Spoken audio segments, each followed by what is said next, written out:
ચલો standard first subject English unit 9.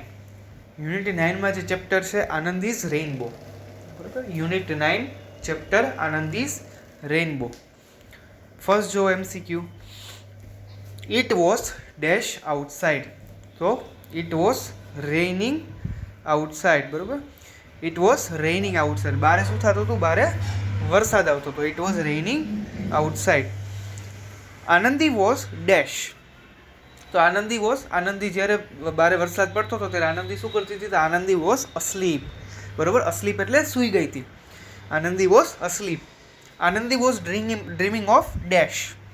રેઇનબોઝ. Anandi કેના વિશે ડ્રીમ કરતી હતી? ડ્રીમ એટલે સપનું. બરોબર, આનંદી કેના વિશે સપનું જોતી હતી? તો રેઇનબોઝ વિશે. જે રેઇની સિઝનમાં આપણને આકાશમાં જે દેખાય એને રેઇનબો કહેવાય. બરોબર, જે 7 કલરના હોય. તો Anandi was dreaming of rainbows. What did Anandi see in the sky? આનંદીએ સ્કાયમાં શું જોયું?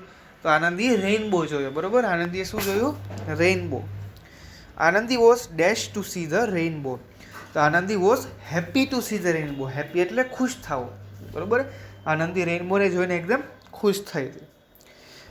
વોટ વોઝ મિલી? મિલી કોણ હતી? તો મિલી વોઝ અ કેટ. બરોબર, મિલી કોણ હતી? તો મિલી વોઝ અ કેટ. કેટ એટલે બિલાડી. બરાબર, મિલી કોનું નામ હતું? તો એક બિલાડીનું નામ હતું. What did Anandi love to do? આનંદીને શું કરવું ગમતું હતું? બરોબર, તો ડ્રો એન્ડ પેઇન્ટ. બરોબર, આનંદીને શું કરવું ગમતું હતું? Draw and paint. ડ્રો કરવું એટલે ચિત્ર દોરવું અને કલર કરવો. બરોબર, પેઇન્ટ કરવું. How many colours does the rainbow have? તો રેઇનબોઝના કેટલા કલર હોય? તો 7 કલર્સ હોય. બરોબર, violet, Indigo, blue, green, yellow, orange અને રેડ. બરાબર, આ 7 કલર્સ રેઇનબોને હોય. તો how many colours did rainbow have? તો 7 colours. Anandi painted the dash of the garden with the colours of the rainbow. તો આનંદીએ શું પેઇન્ટ કર્યું? ગાર્ડનમાં ફ્લાવર્સ પેઇન્ટ કર્યા. કેનાથી? તો રેઇનબોના જે કલર છે એનાથી. બરોબર, when do you C A rainbow in the sky? તો રેઇનબો આપણે ક્યારે જોઈ શકીએ? તો ઇન ધ રેઇની સિઝન. બરોબર, ક્યારે જોઈ શકીએ? In the rainy season. Option B. બરોબર, નીચેની એક્ટિવિટી જુઓ.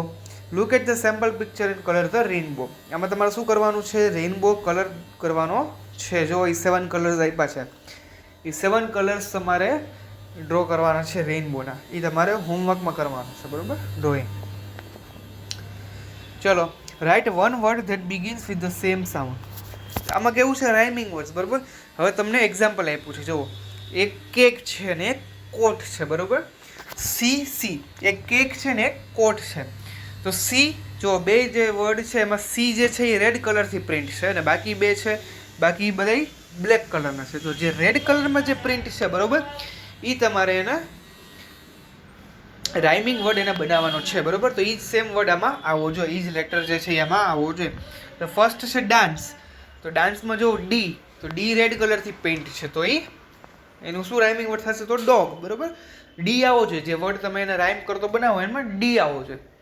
પછી જો સેકન્ડ હેન્ડ, તો હોર્સ. બરોબર, એમાં એચ આવે છે. તો હોર્સ, હેન્ડ અને હોર્સ. પછી જગ તો ઝાર. બરોબર, કારણ કે જે આવે છે, જે ઉપર રેડ કલરથી પ્રિન્ટેડ છે, તો ઝાર.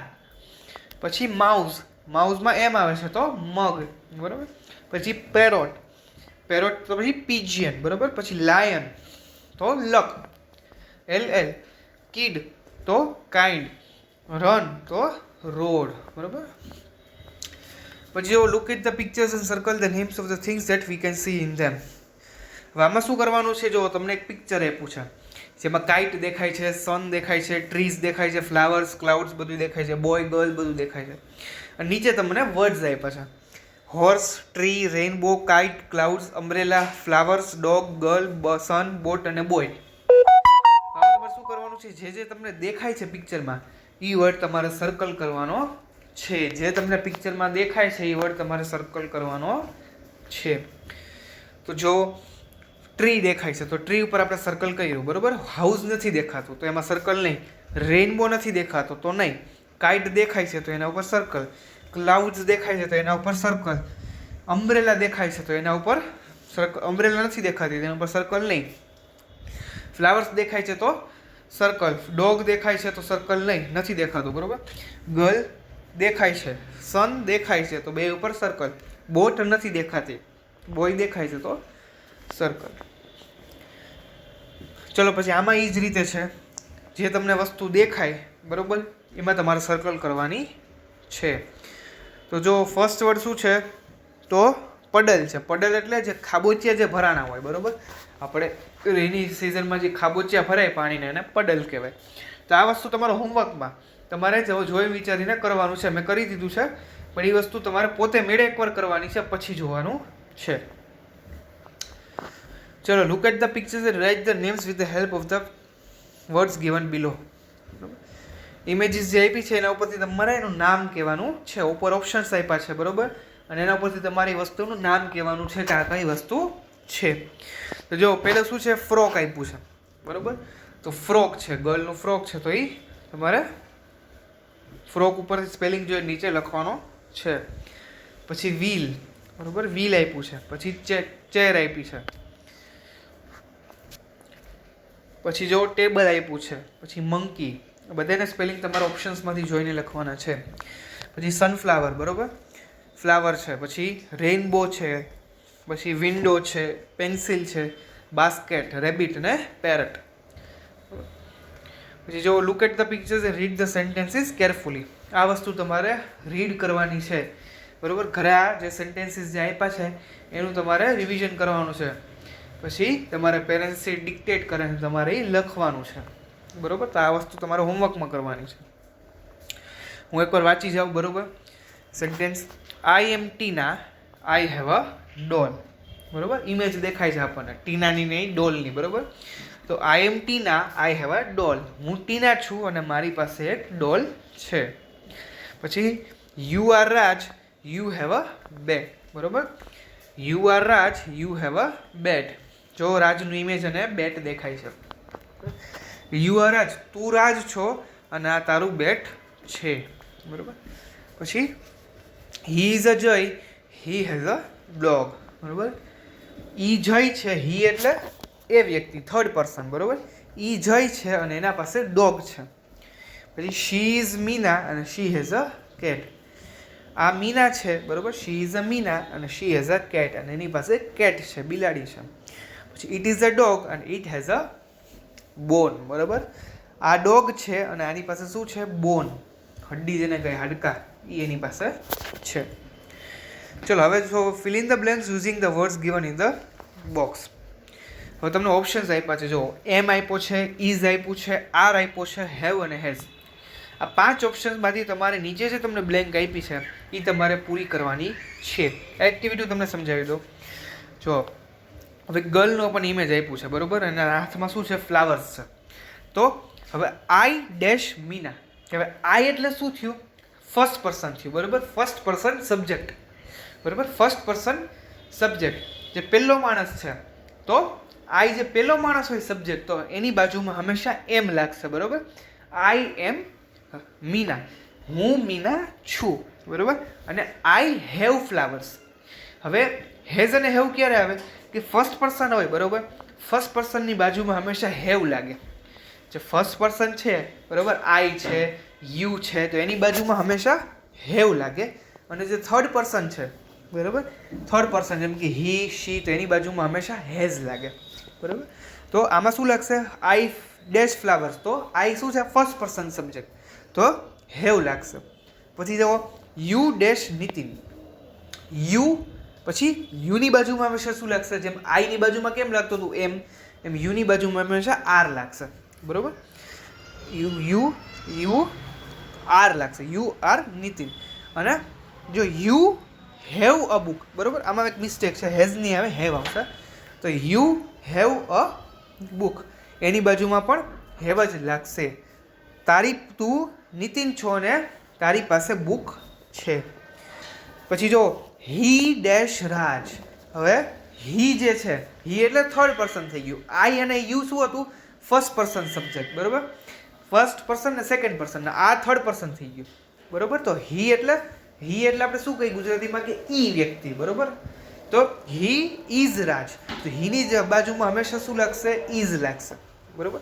અને હી હેઝ એન અમ્બ્રેલા. જેમ મેં આગળ કીધું બરોબર, થર્ડ પર્સન હોય એટલે હંમેશા હેઝ લાગે. He has an umbrella. બરોબર, જો ફર્સ્ટ પર્સન કે સેકન્ડ પર્સન હોય, આઈ કે યુ હોય તો હેવ લાગશે, અને આ થર્ડ પર્સન છે તો શું લાગશે? હેઝ લાગશે. બરોબર. પછી જો શી ઇઝ ટીના.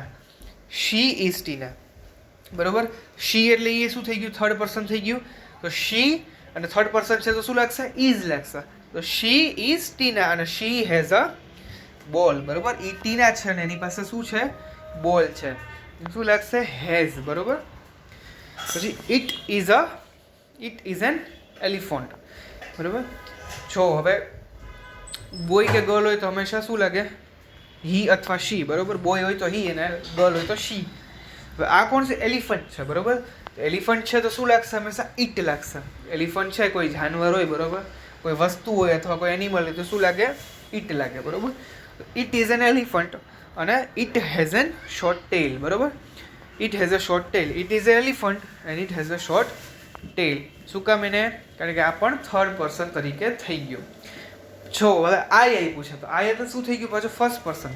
તો આઈની જગ્યા બાજુમાં શું લાગશે? હંમેશા એમ. તો I am Ravi and I have a kite. બરોબર, આઈ ફર્સ્ટ પર્સન છે તો શું લાગશે? હેવ. જો થર્ડ પર્સન હોત તો શું લાગત? Has.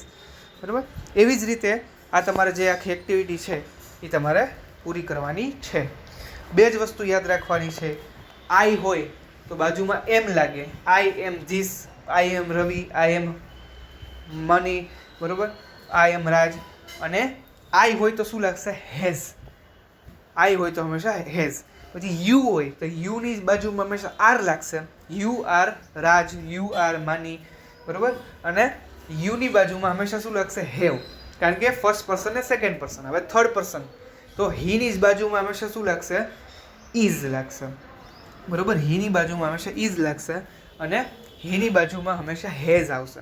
He has, she has, it has. બરોબર, શું કામ એને? કારણ કે હી, શી અને ઇટ એ થર્ડ પર્સનમાં આવી જાય. અને જે પછીની એક્ટિવિટી છે જે મારે વર્ડ ટ્રેસિંગ કરવાના છે. જે વર્ડ જે છે એ તમારે ઘૂંટવાના છે. બરોબર, તો આ તમારે હોમવર્કમાં કરવાનું છે.